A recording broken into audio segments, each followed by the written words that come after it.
Nuestro invitado, no hace falta presentarlo, ustedes lo conocen, excelente analista, participa también como escritor en algunos de los medios latinos más importantes, tanto de Estados Unidos como del resto de América y Europa. Él es Antonio de la Cruz y sus dos más recientes trabajos de análisis realmente resultan interesantes. Uno es por qué Maduro tiene que ser candidato electoral si es que hay elecciones, que es lo más probable, y cuáles son los enemigos que tiene dentro del partido, porque fuera evidentemente la mayoría está en contra de él, la mayoría de la población venezolana, y por otro lado está las 2 horas que hablaron el presidente de los Estados Unidos y el de China durante 2 horas en este momento de tanta tensión, no solamente por la invasión rusa a Ucrania, sino también por la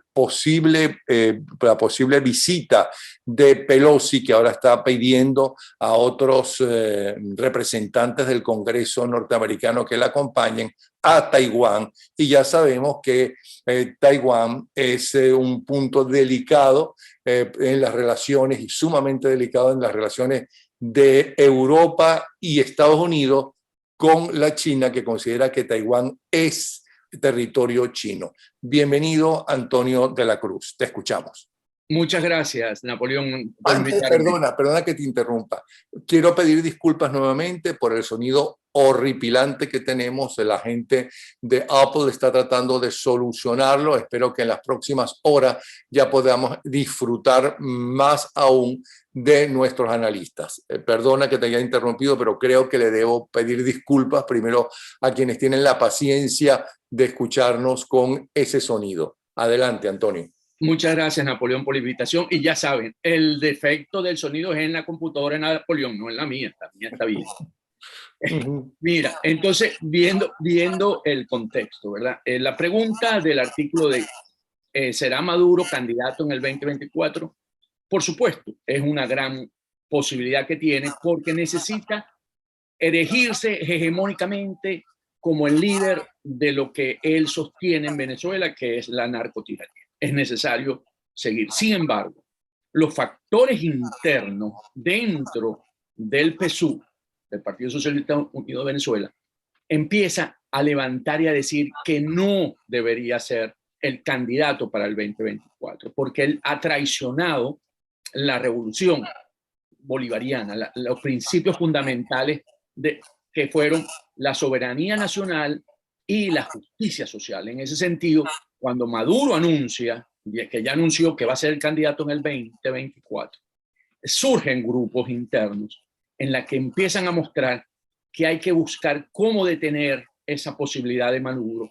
Y allí se encuentra básicamente como la cabeza más visible Rafael Ramírez, que se ha opuesto a cómo Maduro ha conducido esta presidencia desde el 2018, que es el usurpador desde ese momento, hasta el 2024. Entonces, claro, pero está Rafael Ramírez por unas razones concretas, dice que porque él es el verdadero seguidor y líder que deja Chávez, cosa que no es verdad, porque Chávez dejó claramente a Maduro, ¿no? Y el otro que le correspondía, Diosdado Cabello, también debe estar absolutamente en contra de la candidatura de Maduro y debe estar conspirando en contra de eso, ¿o no?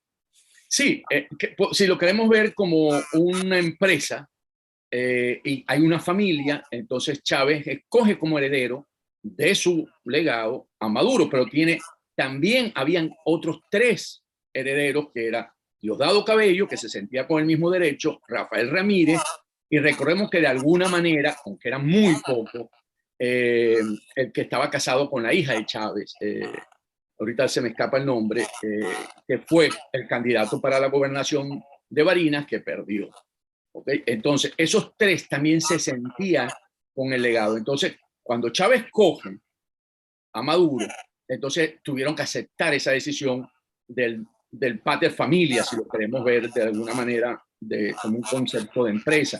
Sin embargo, los resultados que Maduro ha ido conduciendo esa empresa ha sido cada vez más hacia un legado que Chávez no conducía a la revolución bolivariana, se ha financiado más hacia un modelo dictatorial con características de capitalismo, de oligarquías. Ha creado oligarquías alrededor para ir fortaleciendo un modelo donde hoy presenta que el país es un país más orientado hacia fortalecer los capitales que hacia favorecer los sectores sociales, que es básicamente una de las causas que le cobra a Maduro, en la que se distancia cada vez más, y hoy Venezuela está mucho más alrededor de esos capitales como el bodegón, como los que están asociados a esa oligarquía que él ha ido creando a través de los negocios, del narcotráfico, del oro, del tráfico del oro, del coltán, del combustible, y cómo eso ha ido construyendo toda una estructura, una organización criminal que de alguna manera estos grupos piensan y consideran que hay que enfrentar, porque si Maduro logra ser el candidato en el 2024 y ganar estas elecciones, que por supuesto él iría a una elección si tiene una alta probabilidad de ganarlas, él se consolidaría en el poder y sería muy difícil a posteriori volverlo a enfrentar, porque los ¿Por qué, movimientos perdona que te interrumpa, por qué crees que hay alguna posibilidad de que Maduro en unas elecciones legítimas, auténticas, sin presiones en una dictadura o una tiranía como la venezolana, que maneja todos los poderes, ¿no?, tiene posibilidades de ganar? Él va a ganar aunque no tiene posibilidades, porque la enorme mayoría de la población no creo que se convenzan con que ahora estamos mejor, porque hay más construcciones de edificios en las Mercedes y aparecen en algunas capitales muy puntuales y que a ellos les interesa estos almacenes con costos carísimos y en dólares. Es muy poca la gente que se beneficia de eso, aparte de los boliburgueses que abren todas esas cosas, o los no boliburgueses que pudieron sobrevivir en la dictadura y en la tiranía. Están los empleados que puedan necesitar para esas compañías, y más nadie, la enorme mayoría, ¿no?, está cada vez peor, y eso se traduce y se ve en el aumento de las protestas que ha tenido Venezuela en los últimos 6 meses. Si el proceso fuera democrático, libre, justo y competitivo, Maduro tiene una alta probabilidad de perder. Sin embargo, para que él acepte ir a una elección presidencial, él tiene que tener varios factores bajo control, porque él si va a una elección, va a tener casi la certeza que él gana esa elección, porque recordemos que la enseñanza cubana es: no se va a elección a perder. Y eso se lo dijo muy bien Fidel Castro al dirigente sandinista, a Ortega, cuando él fue en la competencia contra la presidenta Violeta Chamorro. Le dijo: uno no va a una elección si no la va a ganar. Entonces, con esa enseñanza cubana, yo no creo que Maduro ponga en riesgo su continuidad en el poder ante unos factores que lo lleven a ponerlo que pierda una elección. Por ejemplo, creo que lo que señalaste es muy cierto. En Venezuela se ha venido consolidando la protesta por los derechos laborales, por los sindicatos. Y es más, ese es uno de los puntos donde hay una crisis interna dentro del PSUV, porque grupos asociados al Polo Patriótico hoy están siendo presos, están siendo llevados los dirigentes sindicales. Es más, hace poco fueron puestos bajo arresto, ¿verdad? Fueron buscados 6 líderes sindicales, y 3 de ellos eran de bandera roja, 3 del Partido Comunista de Venezuela, otros de la Liga Socialista. O sea, doy los nombres porque creo que hay que levantar esa bandera, que son Alcides Bracho, Gabriel Blanco, Emilio Negrín, Alonso Meléndez, Néstor Astudillo y Reinaldo Cortés. Bueno, pero es que para los verdaderos chavistas y para los del 4F, Maduro es un traidor desde todo punto de vista, es un traidor inclusive a eso que ellos llaman la revolución del siglo XXI. Maduro se fue al capitalismo salvaje, Maduro es un auténtico fascista. Totalmente. Maduro va a esa tendencia, porque Maduro no es un hombre con un pensamiento de izquierda, a pesar de que venga de la Liga Socialista. Él no tiene esa formación, tiene una formación de activista en Cuba, pero una formación intelectual no la tiene. Y ahora es un títere de Cuba, y es por eso que Chávez, que no tiene a un tipo de su grupo del 4F de confianza, no cree que Diosdado Cabello, ni le gustó Diosdado Cabello nunca, ¿no? Ni siquiera cuando renunció, ¿no? La madrugada del 11 para el 12 de abril, ¿ok? Quiso a Diosdado, lo destituyó para que él no fuera legalmente el presidente, pero Maduro, para quien es fiel, no es a Chávez, es a Castro. Totalmente. Por eso no es escogido Diosdado Cabello, porque Diosdado Cabello nunca ha sido cercano a la dirigencia de los Castro. Cuando en ese momento Chávez es rehén, vamos a poner así, de los Castro cuando se enferma, porque recordemos que Lula da Silva le plantea que se vaya a Brasil a curar el cáncer, y los Castro lo secuestran y se lo llevan a Cuba y no le permiten que él pueda buscar otras opiniones o ir a Brasil. Claro, y la solución maravillosa de los Castro es, bueno, se nos muere pero no nos vamos a quedar sin la gallina de los huevos de oro, ¿no? Y sin apoderarnos y continuar apoderando de Venezuela, y ponemos a Maduro, que es un tipo de nuestra confianza y que nos sirve a nosotros. Ahí totalmente. Está. La jugada es perfecta, Napoleón. Y a ver si se muere rápido, y adelantaron su muerte. Totalmente. Esa fue una muerte básicamente anunciada en la que ellos tenían, porque además ya Chávez tenía la aspiración de convertirse como Fidel estaba enfermo, en convertirse en el líder de ese país que él llamaba Cuba-Venezuela, y poder, es más, buscó y conspiró internamente para posicionar a algunos líderes de su confianza, y por eso se acelera todo lo que le ocurre a Chávez con su Claro, con la diferencia además de que Chávez era joven y además tenía todo el dinero, ¿no?, del país más rico de América Latina, cuando menos en el subsuelo. Tenía la chequera, pues precisamente por eso él financia la crisis que hoy está atravesando Argentina. La tuvo con Néstor Kirchner, y Chávez la resolvió con 10.000 millones de dólares que hoy están pidiendo también los argentinos para resolvérsela. En ese momento Chávez resolvió la crisis con 10.000 millones de dólares que le prestó o le regaló. Entonces, ¿cómo va a ser Maduro para poder ser el candidato?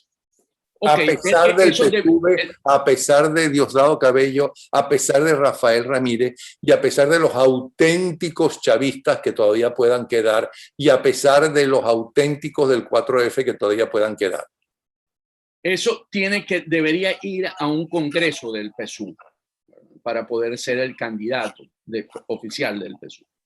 En ese sentido, ahí es donde él ha venido ya construyendo, y por eso se ve como si estuviera en campaña, su candidatura. Entonces empieza a surgir, y por eso está cortando todos los posibles protestas, sobre todo de grupos de izquierda, porque saben que son factores que pueden influenciar en esa disidencia hacia la candidatura de él.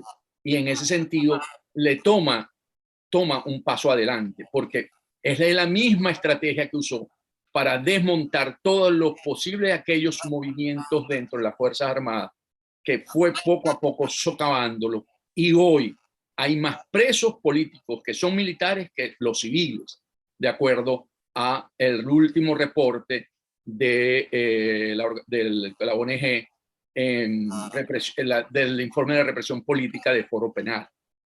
Entonces, en ese sentido, él logró ya someter de alguna manera las Fuerzas Armadas, que era otro factor, que él no tiene liderazgo sobre ellos, pero ya la tiene totalmente controlada. Maduro no le tiene ningún temor ya a la parte militar.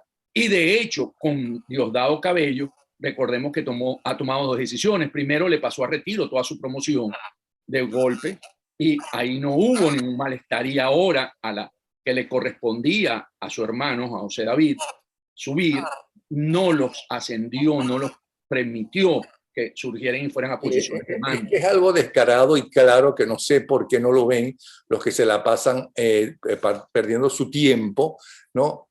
No enfrentándose a la dictadura, ¿no? Sino enfrentándose a los líderes de oposición que ellos consideran que son unos ladrones y que no sirven y que fracasaron. Eso es lo que no entiendo. ¿Por qué no insisten más en eso? Debe haber alguna razón, a lo mejor ellos tienen razón y uno está totalmente equivocado. Yo creo que lo que pasa es que la parte de los factores democráticos, la oposición, que es la que tú dices, ¿por qué no insiste? Creo yo más en eso. Creo que tiene un enfoque en la que cree que con Maduro puede llegarse a un arreglo y no se dan cuenta que con Maduro no hay arreglo. Con Maduro no hay una solución democrática en el país, porque Maduro lo que busca es la hegemonía de su régimen para poder seguir dándole los beneficios a Cuba que necesita.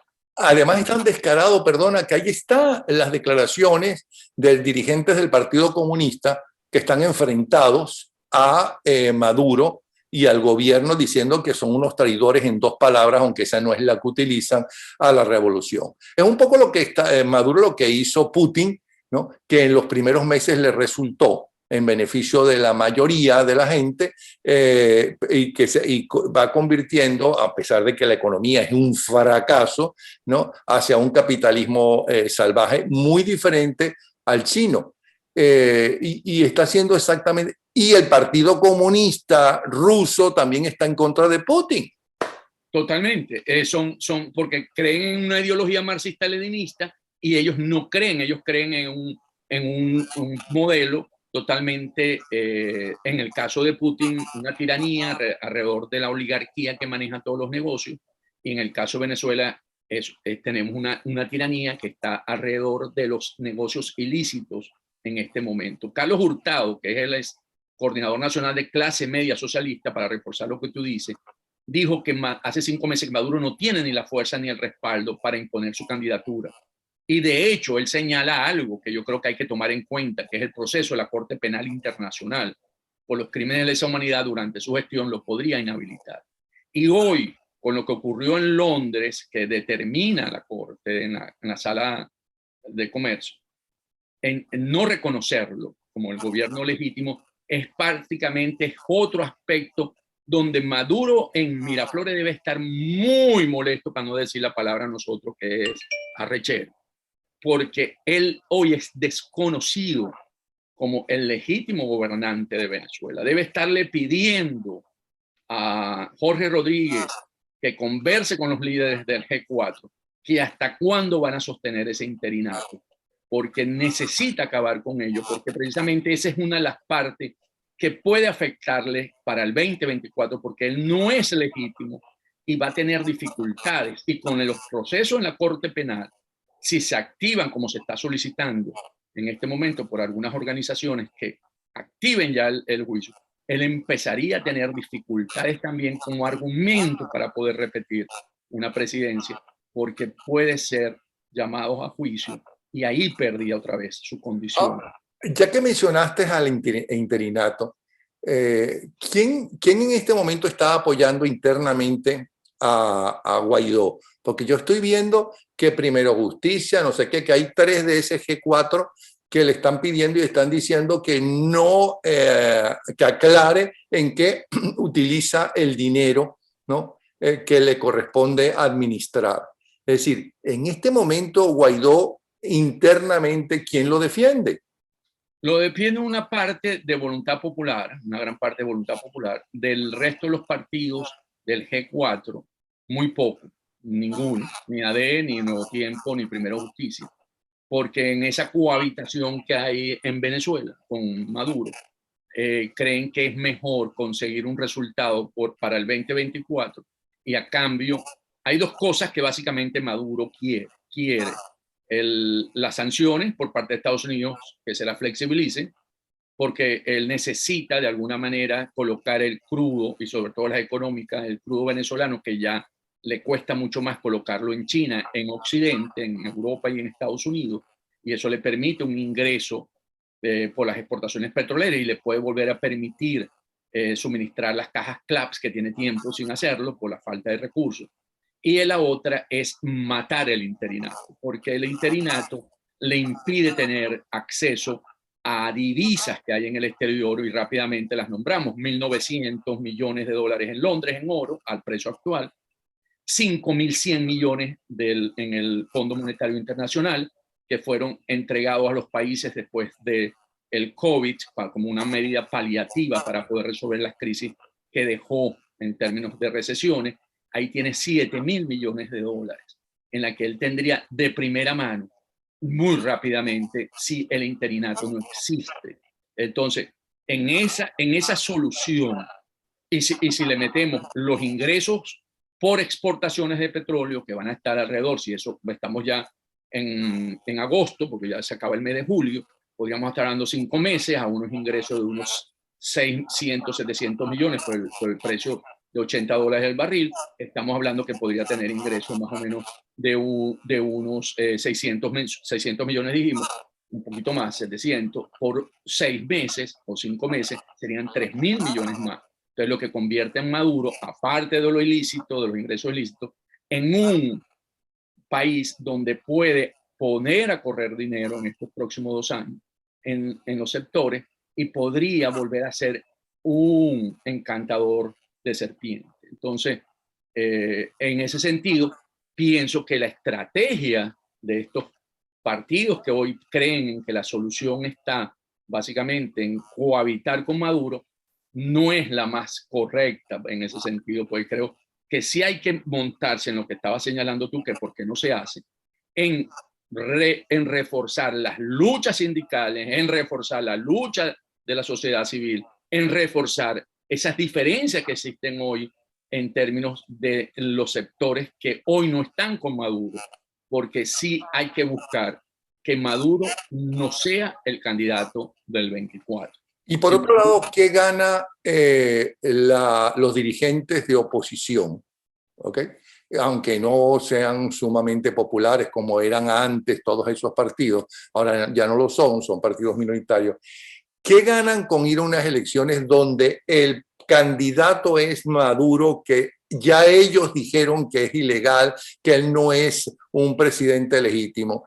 ¿Qué ganan con eso? ¿Y qué ganan con cambiar a Juan Guaidó, que es reconocido internacionalmente, que se conoce a Juan Guaidó, los gobiernos europeos, ¿no? Y los senadores norteamericanos dicen a Juan Guaidó, ese es de Venezuela, ese es el presidente interino. ¿Okay? ¿Qué ganan? ¿En qué consiste y por qué quieren ir a esas elecciones? Porque hoy Maduro representa más la visión de Fede Cámaras en términos económicos, y ahí podrían todos participar de esa torta en las zonas económicas especiales, en la privatización de PDVSA con el regreso a las transnacionales, en la libre importación, bueno, ya eso existe, la dolarización de la economía, la transferencia de los activos confiscados que hubieron. Y en ese sentido, es un proyecto. Si tú me preguntas hoy, Maduro representa hoy más los intereses de Fede Cámara y de ese sector que hoy trabaja que de los sectores populares. Maduro, el interés, tú me estás diciendo que el interés de esos partidos de oposición de ir a unas elecciones es para ayudar a Maduro, porque les interesa que Maduro sea el candidato y gane y que haya unas elecciones supuestamente que se vean bien, supuestamente por lo menos en los sectores de izquierda internacionales. Es un blanqueo a la dictadura de Maduro, porque una vez que el proceso sea validado por la comunidad internacional, Maduro tiene la legitimidad de origen que hoy no tiene. Y al darle la legitimidad de origen, empieza a volver a verse Venezuela como un país atractivo para poder ir y poder hacer negocios y poder seguir, porque en ese momento, si hablamos del 24, bueno, veremos quién será el presidente en Estados Unidos, que es la otra fuerza que tienen contra Maduro. Y si fuese el caso de que ganase un demócrata, yo creo que habría una apertura, porque recordemos que vamos a tener al lado Colombia con Petro, y Petro en ese sentido también va a blanquear a Maduro en las relaciones internacionales. Entonces, pienso, de hecho, ya están hablando de intercambio de embajadores, y están hablando de abrir consulados, y en ese sentido, Petro va a blanquear a Maduro en esas relaciones internacionales. Entonces, yo lo que creo es que si nosotros, por eso digo, Maduro no debería ser el candidato para el 2024, porque si logra conseguir y logra ser electo, va a ser blanqueado por la comunidad internacional. Y vamos a tener Maduro para rato. Por último, te he hablado al principio de que nos analices esa conversación de 2 horas entre los presidentes de China y el de Estados Unidos y el de China. ¿En qué consistió eso y qué se ganó con ello o qué se sabe de esa conversación? La conversación entre el presidente Biden y el presidente Xi Jinping primero fue solicitada por el presidente Biden. Es la quinta que tienen en lo que va en la presidencia Biden. Ellos dos se conocen porque los dos fueron vicepresidentes, uno antes en los años 2011, 2000, 2014. Ellos se conocen, tienen una relación. Aquí, ¿qué ocurre? El elemento central para mí fue de la visita de la presidenta del Congreso, que es la tercera en orden de sucesión en la cadena de mando aquí en Estados Unidos, anunció que iba a Taiwán, a Taipei. Y como es una línea roja para los chinos, para el Partido Comunista Chino, el que un nivel tan alto visite y reconozca a Taiwán, aunque se tenga una política de una sola China, que es como se llama, que reconocen a Beijing, pero tienen una relación como un solo continente, pero tienen una relación con Taiwán. Pero ¿por qué la Pelosi, pero por qué en este momento, ¿no?, de crisis mundial de todo tipo, de recesión, de invasión rusa, que los chinos apoyan y no apoyan y demás, ¿por qué la Pelosi va a ir exactamente para agudizar más la situación en este momento, ¿no?, a Taiwán? ¿Cuál es la razón? Ella va a una gira por Asia y consideró parar en Taiwán, ¿no? Yo ¿Por creo qué? que, ¿Por qué es ya, bueno, importante? aquí qué pasa, que como a la administración por parte del hijo de Joe Biden, Hunter Biden, lo asocian con capitales chinos. Yo creo que aquí la Pelosi lo que está mandando un mensaje, porque hay elecciones de medio término ahora en noviembre, de que si bien es cierto eso puede estar ocurriendo, el Partido Demócrata tiene una política independiente en términos de sus relaciones con China. Y en ese sentido, China fue muy contundente ayer, le dijo a Biden, el presidente Xi, no juegues con candela. Si somos venezolanos, dijeron, porque te puedes quemar. Así que mandó un aviso. Si vemos cómo Biden maneja esa situación, porque como aquí hay independencia de poderes, Biden no le puede ordenar a la Pelosi que no vaya. Pero la Pelosi está, ¿para quién trabaja? ¿Para su partido solamente o para la nación? ¿Para la gente que los puso ahí? ¿Para los ciudadanos norteamericanos y no norteamericanos, los que vivimos en Estados Unidos? ¿Para quién demonios trabaja? Porque ¿para qué va a ir en este momento allí? Bueno, que vaya después que termine, si es que termina la guerra dentro de un año o unos meses, ¿no? Y empieza a estabilizarse la economía, que van a perder además en las próximas elecciones y van a arrasar los republicanos. Okay. Darle más leña al fuego. Lo que pasa es que también teníamos que verlo, Napoleón, en términos de que hoy, ante la guerra en Ucrania contra Putin, el mundo democrático anda en una búsqueda y hay una defensa a los valores de la democracia, a los valores que representa la cultura occidental. Y aquí Taiwán es democrática en sí misma, tiene un proceso de elecciones internas, ahí hay sucesiones, un país muy activo, es un país que es democrático. Yo creo que aquí también hay que verlo entre este contexto de lo que están planteando hoy geopolíticamente, de que hay una lucha entre los autoritarismos y las democracias. Es cierto que tiene un elemento que le mete tensión a la relación China-Estados Unidos, y en ese sentido los chinos han venido observando que la presidencia de Biden es débil, ha venido cediendo ante presiones y busca cómo detener esto, porque sabe que esto es un mensaje muy fuerte para la reelección de Xi Jinping, que quiere reelegirse en el 20º Congreso del Partido Comunista Chino ahora en octubre, el que él pierda lose face, como se dice en China, ante un señalamiento que ha hecho Xi Jinping de que Taiwán pertenece a China y quiere que cuando él termine su legado esté integrado, así como logró que integraran a Hong Kong, no con dos regímenes, sino solo un gobierno. Antes era un gobierno, dos regímenes, no, sino un gobierno, un régimen. Igual lo quiere hacer con Taiwán. Entonces, eso lo podría debilitar ante el Congreso del Partido Comunista Chino.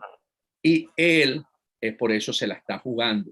Y entonces aquí, el otro elemento que hay es que si ahora no va la Pelosi a Taipei, a Taiwán, también se ve débil porque por la presión de China le dicta política interna, que son poderes autónomos, a un país como una potencia como Estados Unidos. Estados Unidos en este momento, con la administración Biden, está metido realmente en una situación de ver cómo defiende ese liderazgo que tiene en el mundo occidental, porque si lo juntamos esto con la solicitud de cambiar reos, presos, ¿verdad? En el caso de Estados Unidos y rehenes en Moscú, la basquetbolista y el ex marín por el vendedor de armas, Víctor Wu, que es considerado aquí por un 25 años, y que le hicieron una propuesta de intercambio que no ocurre aquí tradicionalmente,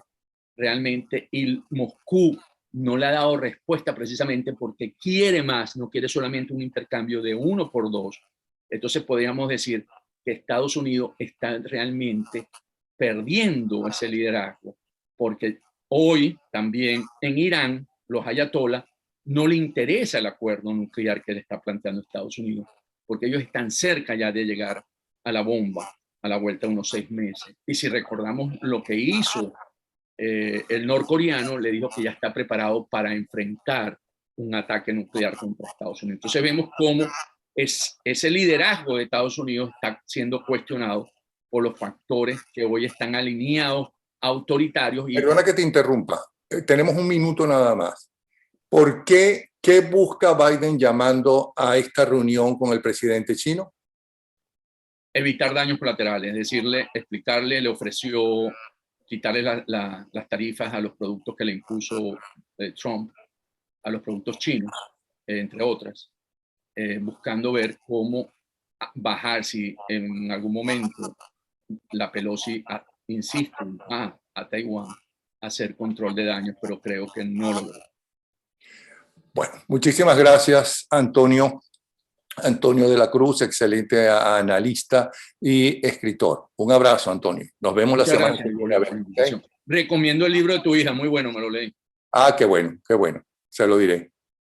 Se llama En busca del orgasmo. En busca del orgasmo. Creo que lo tengo por aquí, lo había puesto, no sé. Hasta luego, nos vemos.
Nuestro invitado, no hace falta presentarlo, ustedes lo conocen, excelente analista, participa también como escritor en algunos de los medios latinos más importantes